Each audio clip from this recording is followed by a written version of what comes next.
అందరూ బాగా bowling match ఇట్లనే బాగా ఆడండి ప్లాన్ చేస్తుంది.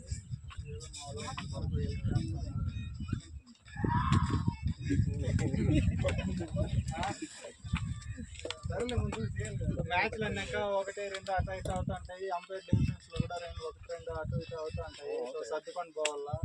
సో మ్యాచ్ లాగా చూడండి. సో ఏది మనం శత్రువులేం కాదు, సరేనా? అంతా మన ధ్యానం కూడా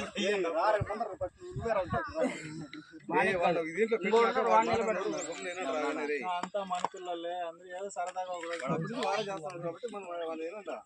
సరదాగా ఒకరోజు గడుపుతాం కాబట్టి మనం మనస్పర్ధలు ఏం పెట్టుకోవద్దండి.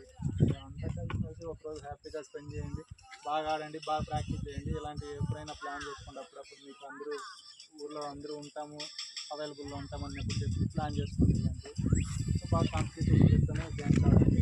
సో మ్యాచ్ అయిపోయిన తర్వాత అందరూ అందరూ ఫ్రెండ్స్ హ్యాపీగా ఎంజాయ్ చేయండి. సో వేరే ఏమైనా ప్లాన్ చేసినప్పుడు అందరూ ఇదే విధంగా సపోర్ట్ చేయండి.